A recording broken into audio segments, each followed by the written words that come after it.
Bien, abrimos los telones, señoras y señores, damas y caballeros, apreciados estudiantes de nuestra modesta casa de estudios, Uribe School. Damos inicio a esta nueva sesión de clases acá en nuestra modesta casa de estudios y a cargo de tu profesor César Gerardo Uribe Guamaní, profesor responsable del curso de Historia del Perú, y esta clase va dedicada a los alumnos del segundo año de secundaria, sección B. Vamos a empezar entonces, y hoy vamos a hablar de un nuevo capítulo en la historia del Perú. Hoy vamos a hablar acerca de la invasión española al Tahuantinsuyo. El día de hoy vamos a abrir los telones para presentar este nuevo capítulo en la historia nuestra, en la historia nacional. Bien, antes de hablar acerca del personaje principal de este nuevo capítulo en la historia del Perú, es importante saber qué es lo que aconteció, qué es lo que facilitó, qué es lo que permitió el acceso de España a nuestro Perú. En primer lugar, todos sabemos que el Tahuantinsuyo, durante aquellos tiempos, 1530, 1531, 1532, venía atravesando por una situación muy difícil. Había una lucha interna entre etnias, los pueblos del norte versus los pueblos del sur. Para que me entiendas mejor, atahualpistas versus huascaristas. Así es, según el doctor Valdemar Espinosa Soriano, durante este tiempo se protagonizó la guerra civil entre panacas, la guerra civil entre dos hermanos. Por un lado, hacia el norte, el guerrero valiente, Atahualpa, y por otro lado, al sur, Huáscar, conocido con el nombre de Tópac Cusi Hualpa. Se le llamó Huáscar porque nació a orillas de un río en el Cusco llamado Huáscarpata. Su nombre, Cadena de Oro. Miren ustedes. Resulta que Huayna Cápac, mozo poderoso, último emperador inca, este personaje conocido como aquel inca que organizó y logró la máxima extensión territorial del Tahuantinsuyo, conoció durante sus tiempos de juventud a una hermosa princesa quiteña. Se enamoró de ella estando casado con Choquehuipacoca en el Cusco. Se enamoró de ella y producto de ese amor con esta princesa quiteña, nació quien a la postre sería Atahualpa. Dice la historia que Atahualpa, desde niño, siempre se caracterizó por ser el hijo más querido que tuvo Huayna Cápac. Fue el hijo más consentido, más permitido que tuvo Huayna Cápac dentro de sus 27 hijos que tuvo. Dice que Atahualpa le decía a su padre: papá, llévame al Cusco. Quiero conocer el Cusco. Y Huayna Cápac le respondía: hijo mío, tú no puedes ir al Cusco. Yo te traeré el Cusco a tus pies. Y en efecto, ¿a qué se refería Ariana Roldán? ¿A qué se refería Huayna Cápac cuando le decía eso a su hijo Atahualpa? A llevarle del Cusco hacia Quito, a llevarle del Cusco hacia Quito los mejores amautas, los mejores arabicus, los mejores apusquipais, los mejores quipucamayó. Y así creció elegantemente y muy fino Atahualpa. Medía casi 1,85 m de alto, era un tipazo atlético, hablaba muy bien, se vestía muy bien, era muy elegante y muy culto. Este señor entonces desde niño le decía a su padre, llévame al Cusco. Y cuando ya se hizo adolescente, le dijo a su padre, papá, quiero ser tu heredero. Yo soy tu hijo, el más querido. Quiero ser tu heredero en el Cusco. Y su padre le dijo, hijo mío, no. Tú serás mi heredero acá en el norte del Tahuantinsuyo, pero no puedes ser mi heredero en el Cusco. ¿Por qué, papá? Le dijo Atahualpa. Porque tú eres un hijo bastardo, porque tú eres un hijo fuera de mi matrimonio, porque tú no eres un pihuichuri. Se molestó Atahualpa y se molestó mucho más, nos dice el doctor Valdemar Espinosa Soriano en su libro Los Incas. Se molestó mucho más cuando se enteró que su padre Huayna Cápac había nombrado como legítimo heredero en el Cusco nada más y nada menos a su hermano Huáscar, conocido como Tópat Cusi-Hualpa. ¿Qué hizo Atahualpa? Se molestó y le declaró la guerra a su hermano Huáscar. Señores, estos nunca se van a pelear. Es más, no se conocían. Los pueblos de ambos, uno en forma ofensiva y el otro en forma defensiva, van a actuar. Y esa parte de la historia se conoce con el nombre de guerra de etnias. Y en ese momento que los dos pueblos se peleaban, los del norte y los del sur, escúchame bien, Paolo, Jennifer, Víctor, Ariana, escúchame bien, y en ese momento que los pueblos se peleaban entre ellos, aparece la infausta, la ingrata y la desgraciada figura, nada más y nada menos de España, al mando de Francisco Pizarro González. Miren ustedes, ¿qué hizo Huayna Cápac en su lecho de muerte? Porque él va a morir de sarampión.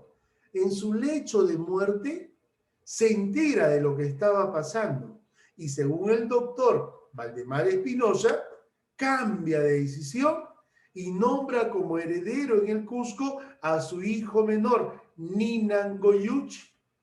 Este era menor. A los pocos meses se enfermó y murió también de sarampión. Aprovechó esto Atahualpa y continuó la guerra frente a su hermano Huáscar. Ya todos sabemos cuál fue la consecuencia de todo esto, el resultado de esta guerra civil entre hermanos. El triunfo nada más y nada menos que del gran Atahualpa.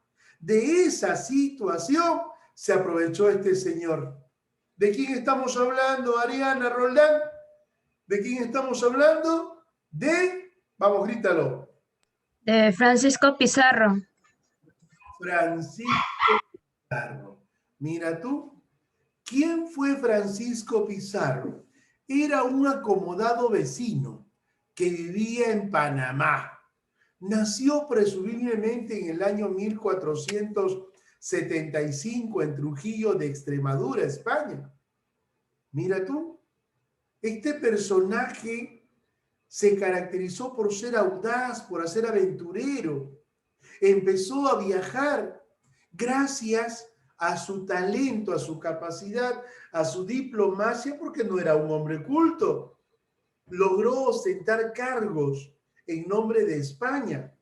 Y ahí se enteró este ranchero de ganado porcino, y ahí se enteró aproximadamente en 1520, 1522, de la existencia de un gran imperio rico que tenía problemas, que estaba atravesando por una situación muy difícil, la guerra de etnias por el poder, por la Mascaipacha.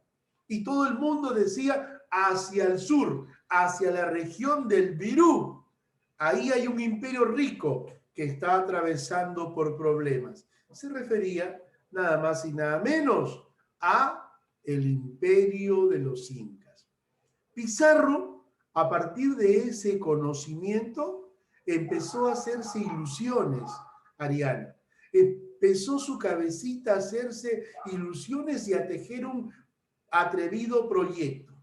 un atrevido proyecto de crear una empresa, la empresa invasora. Miren ustedes, ¿para qué? ¿Con qué finalidad? Con la finalidad nada más y nada menos de llegar y apoderarse del rico imperio de los incas. Miren ustedes, ¿cuál es el término que se utiliza, señores, para hablar acerca de la presencia de España y la presencia de Pizarro acá en el Perú? Nada más y nada menos que invasión. Por eso estamos titulando la invasión del Tahuantinsuyo. Y cuando hablo de invasión, tengo que resaltar ahí depredación, tengo que resaltar ahí destrucción y genocidio del imperio de los incas, porque no solamente se apoderó de sus riquezas, sino también explotó, sino también maltrató, sino también destruyó, abusó, un genocidio completo de esta población indígena. Según el doctor Valdemar Espinosa Soriano, la invasión al Tahuantinsuyo se define como el proceso de destrucción y genocidio del imperio de los incas por parte del Estado español, el cual buscó la acumulación de riquezas, metales preciosos, en un contexto definitivamente del capitalismo mercantil, un mercantilismo total. ¿Tú sabes qué cosa es el mercantilismo, mi apreciada Ariana Roldán? Es la acumulación de riquezas a costa de todo. Es ganar, ganar, ganar, ganar, ganar y ganar a costa de todo. Y España ganó a costa de la explotación del indígena. A ver, vamos a escucharle a Ariana Roldán, a viva voz. ¿Cómo se define Profesor, el Perú? Vamos, hija, te escucho. profe. Léeme, ¿cómo se define la invasión al Perú? A viva voz. Donde dice definición todo el contexto, ¿no, profe? Así es. Ok, dice, es el proceso de destrucción y genocidio del imperio de los incas por parte del Estado español que buscó acumular riquezas, por ejemplo, metales preciosos, en un contexto de capitalismo mercantil. Correcto. Paolo Ramos, lectura, por favor. A viva voz. Definición también. Sí. Es el proceso de destrucción y genocidio del imperio de los incas por parte del Estado español, que buscó acumular riquezas, metales preciosos, en un contexto del capitalismo mercantil. Correcto. Emanuel Gomero, vamos, te escucho, a viva voz. Emanuel Gomero. Profesor, ¿dónde se había quedado? Definición. ¿Cómo se define la invasión al Es el, Tahuantinsuyo? es el proceso de destrucción y genocidio del imperio de los incas por parte del Estado español que buscó acumular riquezas, metales preciosos. Es un contexto de capitalismo mercantil. Perfecto. Ariana Albán. Vamos, te escucho, Adriana. Es el proceso de destrucción y genocidio del imperio de los incas por parte del Estado español que buscó acumular riquezas, metales preciosos, en un contexto de capitalismo mercantil. Perfecto, gracias. Dale 2 puntos a la niña, por favor. Está con el polo del colegio. Qué excelente. Impresionante. Felicitaciones. Señores, causas de la invasión. Miren ustedes, la principal, la búsqueda de metales preciosos, miren ustedes, por la expansión del capitalismo mercantil, no solamente en Europa, sino en todo el mundo. Las ganas de obtener ganancia. Miren ustedes, el bullonismo no europeo hizo, ¿qué cosa? Primero poblar las tierras en Américas y luego apoderarse de ellas. La expansión del poderío de la monarquía española, la necesidad de mantener relaciones de carácter feudal en América, o sea que se unan estas tierras a través del cordón umbilical hacia la madre patria España. Miren ustedes, señores, entonces hubieron muchas causas para dar, ¿qué cosa? En forma definitiva la invasión a estas tierras de América y en especial a las tierras del Gran Virú. Según algunos historiadores, para estudiar las causas de la caída del imperio, se pueden analizar dos: causas aparentes y causas verdaderas. Si hablamos de causas aparentes, podríamos decir las armas que trajo España, las armas con las que contaba España. Miren ustedes, ahí tenemos un cuadro en comparación de figuras entre las armas que utilizó el imperio y las armas que trajo pues España al Perú. Acuérdense que ellos traen la pólvora al Perú.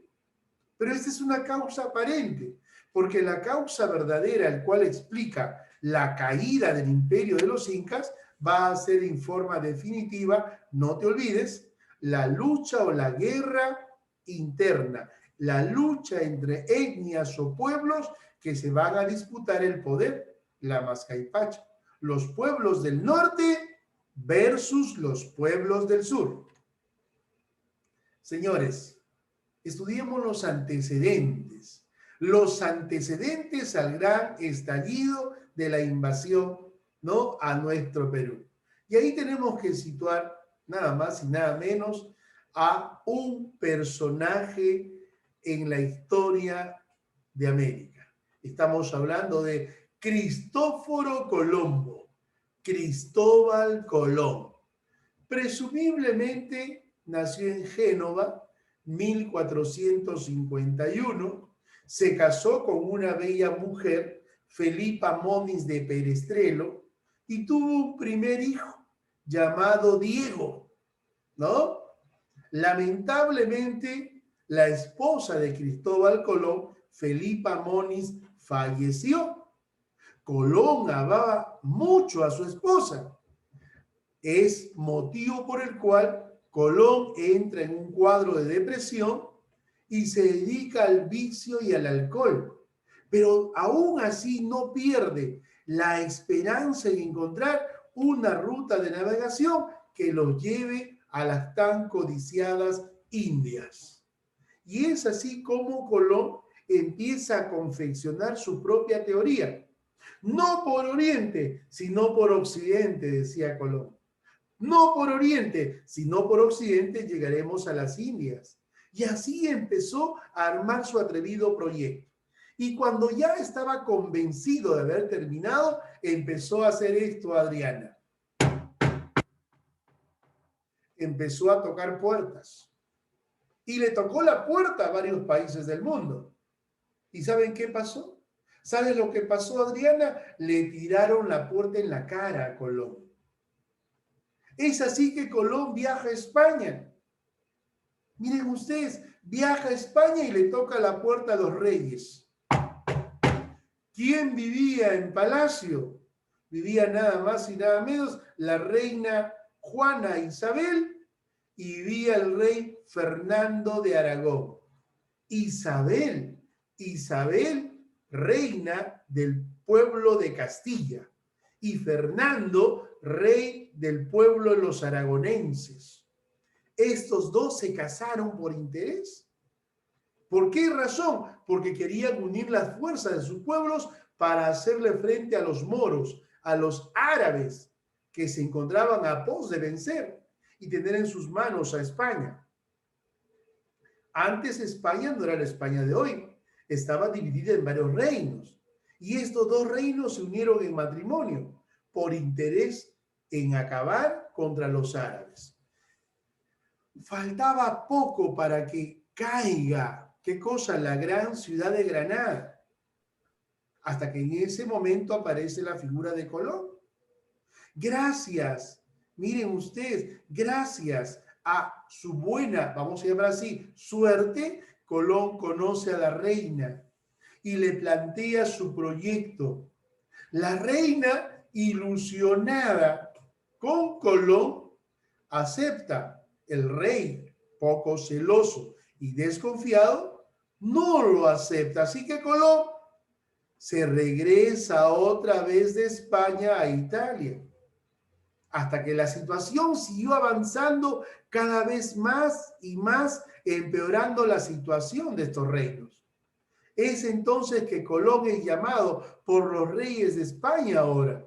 Colón no lo podía creer, señores, cuando fue llamado por la reina por segunda vez. Y la reina le dice en esta segunda vez, voy a confiar en ti. Te prometo, mi reina, que yo llegaré a las Indias.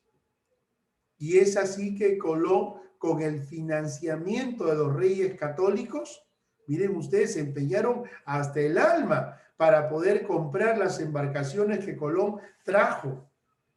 ¿De qué embarcaciones estamos hablando? Estamos hablando de la Niña, de la Pinta y la Santa María. Miren ustedes. Es así que Colón va a partir sucesivamente del puerto de Palos en agosto de 1492 y luego llegaría sin querer, llegaría a descubrir América. Pero para Colón había llegado a descubrir las Indias. ¿Cuándo? Un 12 de octubre de 1492, llegando primero, ¿dónde? A la gran isla de Guananí, a quien la bautiza con el nombre de San Salvador. Luego llega, nada más y nada menos, a la gran isla española. Nos referimos nada más y nada menos a Jamaica y Haití. Luego llegaría Colón a la costa norte de Cuba, bautizándola con el nombre de Juana. Y así sucesivamente en sus viajes que tuvo Colón. ¿Cuántos viajes tuvo Colón en la historia? 4. ¿Y cuáles fueron los puertos donde partió Colón? El puerto de Palos, el puerto de Cádiz, Sanlúcar y otra vez Cádiz. Llegando Colón a descubrir, ¿qué cosa?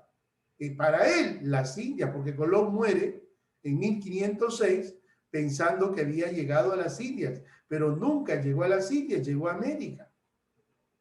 Otro personaje después de la muerte de Colón internacionaliza, primero encuentra las cartas navegantes de Colón y luego la internacionaliza en todo el mundo, dando a conocer el descubrimiento de un nuevo continente, América. ¿Y este quién fue? Américo Vespucio. Y es así como España se interesa por las tierras en América. Y es así que España empieza a poblar América. Y en ese don de poblar América envía nada más y nada menos a este viajero, Francisco Pizarro, que cuando éste se situaba en la ciudad de Panamá, escucha que al sur de Panamá se encontraba un rico imperio que estaba atravesando por problemas. Aparece en su cabecita crear una empresa, la empresa invasora. Miren ustedes, luego del descubrimiento de América y dar a la luz lo que se encontró, se va a determinar, los reyes de España van a otorgar la famosa capitulación de Burgos. Miren ustedes, en 1508, donde se establecen 2 gobiernos, 2 tipos de gobierno, uno para el lado de Castilla, gobernador, y otro para el lado de Nueva Andalucía, donde van a contar con 2 representantes de la corona. Diego de Nicuesa, representando hacia el sur, Castilla de Oro, y hacia el otro lado de Nueva Andalucía, Alonso de Ojeda, ¿no? Y esto va a contener los países de Colombia y Venezuela. En cambio, el otro comprendía todo el territorio de Panamá. Miren ustedes, ¿no? Señores, como antecedente también tengo que citar el descubrimiento del Mar del Sur, o simplemente el Océano Pacífico, que este va a estar tildado, titulado, nada más y nada menos por Vasco Núñez de Balboa. Y Francisco Pizarro, que es invitado como gobernador en Panamá. Miren ustedes, ahí Pizarro va a constatar, ahí Pizarro va a tener la seguridad que existe un imperio rico que estaba atravesando por problemas hacia el sur. Y rápidamente va a formar la empresa invasora. Y esa empresa invasora, señores, la va a formar nada más y nada menos en Panamá. Y va a estar constituida por 5 personajes, 5 socios, los 5 socios de la invasión. El primero, categóricamente, Francisco Pizarro, el de la idea. Pero Francisco Pizarro no tenía mucho dinero. Y para formar una empresa se tiene que tener socios. Y cada socio tiene que contar con dinero para poder invertir en esa empresa. Pizarro tenía muy poco, así que tenía que buscar, ¿no?, a personajes que cuenten con economía para poder financiar su atrevido proyecto. Y uno de sus primeros socios fue nada más y nada menos que Diego de Almagro. ¿Está correcto, Gomero? ¿Cómo se llamó el primer socio que tuvo Pizarro? Diego de Almagro. Diego de Almagro. Pero tú sabes, mi apreciado Gomero, ¿usted ha leído el libro del profesor César Uribe? En el libro del profesor César Uribe dice lo siguiente: su verdadero nombre fue Diego, pero Almagro no. Su verdadero nombre fue Diego Montenegro Gutiérrez. ¿Y por qué le llamaban Diego de Almagro, según el profesor César Uribe? Lo llamaban Diego de Almagro porque nació y vivió en un pueblito español llamado Almagro. Y le decían Diego de Almagro. Se cuenta que vamos a decir Emanuel de Villa El Salvador, ejemplo, ¿no? Y así lo llamaron y así quedó plasmado en la historia del mundo. Diego de Almagro, pero su verdadero nombre fue Diego Montenegro Gutiérrez. ¿Me entendió Emanuel Gomero? ¿Está quedando claro? ¿Sí? Adriana Albán, ¿está quedando claro? ¿Sí? Perfecto. El segundo socio fue nada más y nada menos que un sacerdote. Este personaje está consagrado como el socio más culto en esa empresa invasora. Estamos hablando de Hernando de Luque. Estamos hablando del socio letrado, porque los demás tenían conocimiento, sí, pero eran muy pobres. Al menos Pizarro, que era simplemente un, vamos a llamar así, pastor de ganado porcino. Hernando de Luque. A este señor se le encargó, ¿qué cosa? Como era un religioso, tenía cercanía a los reyes de España, gestiónate el permiso, las licencias para poder viajar. Listo, esa fue la tarea que tuvo este personaje. En cambio, Pizarro le dio como tarea a Diego de Almagro, ¿qué cosa? Contratar soldados, contratar hombres, comprar barcos. ¿Para qué? Para poder viajar y efectivizar el atraído proyecto. Hubieron 2 socios más. De esto se habla muy poco. Estamos hablando de Pedro Pedrarias o Pedro Arias Dávila y estamos hablando nada más y nada menos de un personaje conocido como el financista. Estamos hablando de Gaspar de Espinosa.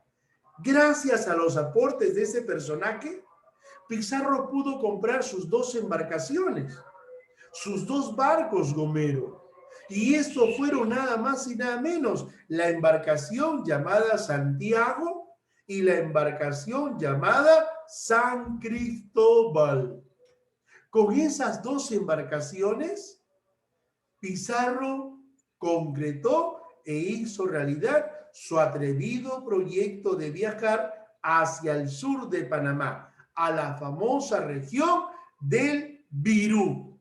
Bien, esta ha sido la primera parte de la clase. Nos vemos en unos minutos para escuchar la segunda parte de la clase a cargo de tu profesor César Gerardo Uribe Guamaní, profesor de Historia del Perú. Gracias. Regresamos en unos minutos, mis apreciados estudiantes de nuestra modesta Casa de Estudios.